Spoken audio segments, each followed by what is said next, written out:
ആരംഭിക്കുവാനായിട്ട് പോവുകയാണ്. ഓരോ ദിവ്യബലിയും ത്രിത്വൈക ആരാധനയാണ്. ഈ ത്രിത്വൈക ആരാധനയിൽ പിതാവ്, പുത്രൻ, പരിശുദ്ധാത്മാവ് ഈ മൂന്ന് വ്യക്തികളെയും ഓർത്തുകൊണ്ട് ഈ മൂന്ന് വ്യക്തികളിലേക്ക് നമ്മൾ നമ്മുടെ ആരാധന അർപ്പിക്കും. എല്ലാ ആരാധനകളും കർത്താവായ ഈശോയുടെ ദൈവപിതാവിനെ കൊണ്ട് പരിശുദ്ധാത്മാവിൻ്റെ സഹായത്തോടെ നമ്മൾ ബലിയർപ്പിക്കുകയാണ്. ഓരോ ദിവ്യബലിയിലും എല്ലാ പ്രാർത്ഥനകളും ആരിലേക്കാണ് ഉയർത്തപ്പെടുന്നത്? പിതാവായ ദൈവത്തിലേക്ക്. പിതാവിൻ്റെ സ്നേഹം നമ്മൾ അനുഭവിക്കുവാനായിട്ട്, പിതാവിൻ്റെ സ്നേഹത്താൽ നമ്മൾ നിറയുവാനായിട്ട് ആഗ്രഹിക്കുന്നു. പിതാവ് നമ്മളിൽ നിറഞ്ഞു നിൽക്കണം. നമ്മുടെ ജീവിതം പിതാവിൻ്റെ സ്നേഹത്താൽ നിറഞ്ഞൊരു ജീവിതം ആയിരിക്കും. നമ്മുടെ ജീവിതത്തിൽ സ്നേഹം എന്നുള്ളത് അടിസ്ഥാനപരമായിട്ട് നമുക്ക് ലഭിക്കേണ്ടത് നമ്മുടെ മാതാപിതാക്കളിൽ നിന്നാണ്. നിങ്ങൾ ഒന്ന് ഓർത്ത് നോക്കിയാൽ നിങ്ങളുടെ ജീവിതത്തിൽ നിങ്ങൾക്ക് ലഭിക്കേണ്ട സ്നേഹം നിങ്ങളുടെ മാതാപിതാക്കളിൽ നിന്ന് ലഭിച്ചിട്ടുണ്ട്. ഇന്നും നിങ്ങൾക്ക് ലഭിക്കുന്നുണ്ട്. അവിടെയാണ് അടിത്തറ കിടക്കുന്നത്. ഇനി ഈ അടിത്തറയിലാണ് നമ്മുടെ ജീവിതം കെട്ടിപ്പടുക്കുന്നത്. നമ്മുടെ ജീവിതത്തിൽ സ്നേഹത്താൽ നിറയുന്ന ഒരു അനുഭവം ഉണ്ടാകണമെന്നുണ്ടെങ്കിൽ ഞാൻ നിങ്ങളോട് പറഞ്ഞു, മാതാപിതാക്കളുടെ സ്നേഹം അനുഭവിച്ചിരിക്കണം എന്ന്. എന്നാൽ നമ്മൾ ഈ ജീവിതത്തിൽ എന്താണ് കാണുന്നത്? പലപ്പോഴും മാതാപിതാക്കളുടെ സ്നേഹം നമുക്ക് സ്വീകരിക്കാൻ സാധിക്കുന്നില്ല. മാതാപിതാക്കളുടെ സ്നേഹമില്ലാതെയാണ് നമ്മൾ വളർന്നു വരുന്നത്. ഈ കുറവ് ഇനി എങ്ങനെ പരിഹരിക്കുവാനായിട്ട് സാധിക്കും?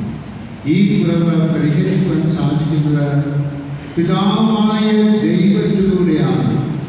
നമുക്കറിയാം, പിതാവ്, പുത്രൻ, പരിശുദ്ധാത്മാവ് ഈ മൂന്ന് വ്യക്തികളും ഒരുമിച്ച് ഏക ദൈവം ആയി നമ്മുടെ മുന്നിലേക്ക് വരുന്നു.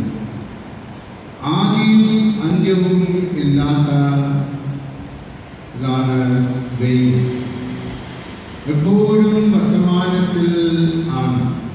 അങ്ങനെ എപ്പോഴും വർത്തമാനത്തിലാകുന്ന ദൈവം നമ്മുടെ കഴിഞ്ഞ കാല ജീവിതത്തിലേക്ക് കടന്നുകൊണ്ട് നമുക്ക് സ്നേഹം കിട്ടാത്ത അവസ്ഥയുണ്ടെങ്കിൽ ആ അവസ്ഥകളെല്ലാം നമുക്ക് മാറ്റിത്തരുവാനായിട്ട് സാധിക്കും. നമ്മൾ പലപ്പോഴും പാപങ്ങൾ ചെയ്തു പോകുന്നു. കാരണം എന്താണ്? നമ്മുടെ ജീവിതത്തിൽ ആന്തരിക സൗഖ്യമില്ലായ്മ. ഈ ആന്തരിക സൗഖ്യമില്ലായ്മ ഉണ്ടെങ്കിൽ പ്രിയമുള്ളവരെ, പല തെറ്റുകുറ്റങ്ങളിലേക്ക് നമ്മൾ കടന്നു വരികയാണ്. നമ്മൾ ആഗ്രഹിക്കാത്ത പല കാര്യങ്ങളും നമ്മൾ ചെയ്തു പോവുകയാണ്. പാപപരമായ കാര്യങ്ങളിലേക്ക് നമ്മൾ വീണു പോവുകയാണ്. എന്നാൽ ആന്തരിക സൗഖ്യം നമുക്ക് ലഭിക്കുമ്പോൾ നമ്മൾ എല്ലാ വിധത്തിലും ശരിയാകുന്നു. നമ്മൾ സ്നേഹിക്കുന്നവരായി മാറുന്നു. സ്നേഹം കൊടുക്കുവാനും സ്നേഹം സ്വീകരിക്കുന്നു.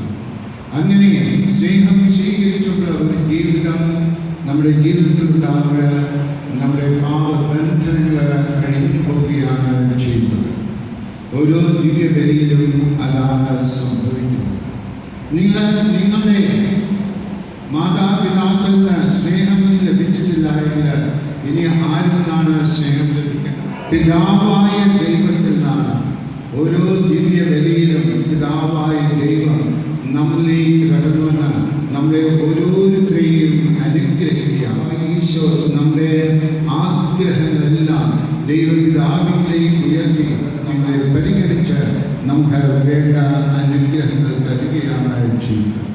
അതിനാൽ പ്രിയമുള്ളവരെ, നിങ്ങളുടെ ജീവിതം നല്ലൊരു വ്യക്തിപരമായ ജീവിതം ആയി മാറണമെന്നുണ്ടെങ്കിൽ എല്ലാ ദിവസവും പരിശുദ്ധ കുർബാനയ്ക്ക് പോകുക.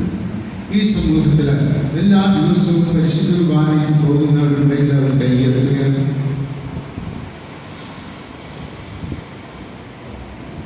വളരെ ചുരുക്കം ആൾക്കാർ മാത്രമാണ് പരിശുദ്ധ കുർബാനയ്ക്ക് പോകുന്നത്. ഈ ദിവ്യബലി അർപ്പിച്ചുകൊണ്ട് പ്രാർത്ഥിക്കുന്നു, നിങ്ങൾക്ക് എല്ലാ ദിവസവും പരിശുദ്ധ കുർബാനയ്ക്ക് പോകുവാനായിട്ട് ലഭിക്കട്ടെ. അവർക്ക് പ്രായം കൂടുതലാണെങ്കിൽ പോലും അവർ തീരുമാനമെടുക്കുന്നു, ഞാൻ എല്ലാ ദിവസവും എങ്ങനെയെങ്കിലുമൊക്കെ പരിശുദ്ധ കുർബാനയ്ക്ക് പോകും എന്ന്. എൻ്റെ കുടുംബത്തിൽ നിന്ന് കുറേ വ്യക്തികളെങ്കിലും പരിശുദ്ധ കുർബാനയ്ക്ക് പോയിരിക്കും എന്ന്. എനിക്ക് പോകുവാനായിട്ട് സാധിക്കില്ലായെങ്കിൽ എൻ്റെ ഭാര്യയെ പറഞ്ഞുവിടും, എൻ്റെ മക്കളെ പറഞ്ഞുവിടും. അവരെ എല്ലാ ദിവസവും പരിശുദ്ധ കുർബാനയ്ക്ക് പോകണമെന്ന് ഞാൻ ആഗ്രഹിക്കുകയാണ്. ഈ കാര്യം എപ്പോഴും എൻ്റെ ജീവിതത്തിൽ നിലനിർത്തിക്കൊണ്ട് പോകും. അങ്ങനെയാണെങ്കിൽ നിങ്ങളുടെ ജീവിതത്തിലെ പല പ്രശ്നങ്ങളും മാറിപ്പോകും. കാരണം നമ്മുടെ മനസ്സിൻ്റെയും ഹൃദയത്തിൻ്റെയും സൗഖ്യം ഓരോ ദിവ്യ ബലിയിലൂടെയും ലഭിക്കുന്നു. അതോടൊപ്പം കർത്താവായ ഈശോ, നമ്മുടെ രക്ഷകനും നാഥനുമായ ഈശോ നമ്മുടെ ഹൃദയത്തിൽ. അതിനാൽ പ്രിയമുള്ളവരെ, നിങ്ങൾ ആഗ്രഹിക്കുക, ഇന്ന് ഈ ദിവ്യബലിയിൽ പങ്കെടുക്കുമ്പോൾ ആഗ്രഹിക്കുക, ഇനി മുതൽ ഞാൻ എല്ലാ ദിവസവും പരിശുദ്ധ കുർബാനയ്ക്ക് പോകും എന്ന്. അതിനുള്ള കൃപ, പരിശുദ്ധാത്മാവിൻ്റെ നിറവ് നിങ്ങൾക്ക് ഓരോരുത്തർക്കും ലഭിക്കട്ടെ. പിതാവിൻ്റെയും പുത്രൻ്റെയും പരിശുദ്ധാത്മാവിൻ്റെയും നാമത്തിൽ നമ്മുടെ കർത്താവായ യേശുക്രിസ്തുവിന്റെ കൃപയും പിതാവായ ദൈവത്തിന്റെ സ്നേഹവും പരിശുദ്ധാത്മാവിന്റെ സംസർഗവും നിങ്ങളോടുകൂടെ എല്ലാവരും കരങ്ങൾ പിടിച്ചുകൊണ്ട് കർത്താവിന്റെ സന്നിധിയിൽ ഞാൻ പാപിയാണ് എന്ന് എനിക്ക് പറയാം. ഞാൻ പാപങ്ങൾ ചെയ്യുമ്പോയി എന്നോട് ക്ഷമിക്കണമേ, എൻ്റെ മേൽ കരുണയുണ്ടാകണമേ എന്നൊക്കെ നമുക്ക് പറയാം. സർവശക്തനായ ദൈവത്തോടും സഹോദരങ്ങളോടും ഞാൻ ഇത് പറയുന്നു, എന്തെന്നാൽ വിചാരത്താലും വാക്കാലും പ്രവൃത്തിയാലും ഉപേക്ഷിയാലും ഞാൻ വളരെയേറെ പാപം ചെയ്തു പോയി. എൻ്റെ വലിയ പിഴ ആകയാൽ തീരുകയായ സമയത്തോടും എല്ലാ മാലാഖമാരോടും വിശുദ്ധരോടും സഹോദരങ്ങളോടും ഞാൻ അപേക്ഷിക്കുന്നു, എനിക്ക് വേണ്ടി നമ്മുടെ കർത്താവായ ദൈവത്തോട് പ്രാർത്ഥിക്കണമേ. സർവശക്തനായ ദൈവം നിങ്ങളിൽ കനിഞ്ഞ് പാപങ്ങൾ പൊറുത്ത് നിങ്ങളെ നിത്യജീവിതത്തിലേക്ക് നയിക്കുമാറാകട്ടെ.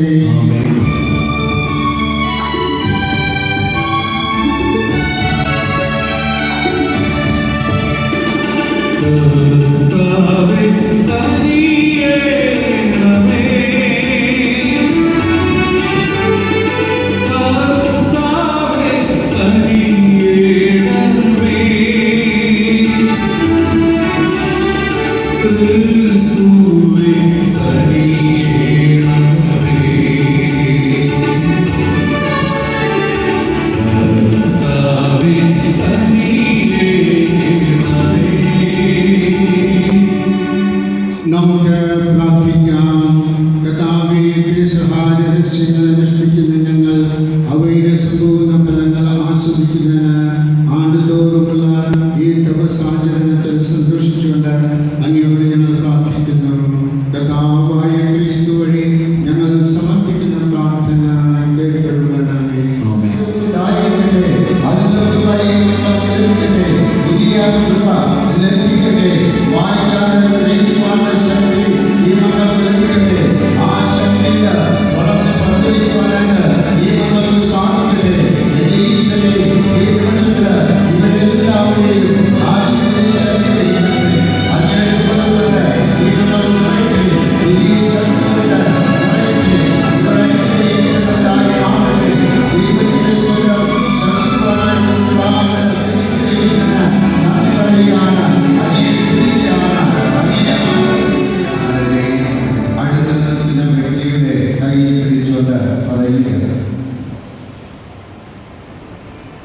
സഹോദര സഹോദരി പറയുക, ഞാൻ ഇന്ന് ഈശോയോട് പറഞ്ഞിട്ടുണ്ട്, ഒരു വർഷം കൊണ്ട് ബൈബിൾ വായിച്ച് തീർക്കാമെന്ന് എനിക്ക് ലഭിക്കട്ടെ എന്ന് അങ്ങ് എനിക്ക് വേണ്ടി പ്രാർത്ഥിക്കണമേ. എന്നെന്നും അങ്ങേക്ക് സ്തോത്രമുണ്ടായിരിക്കട്ടെ. കരങ്ങൾ ഉയർത്തി കർത്താവിനെ സ്തുതിക്കാം.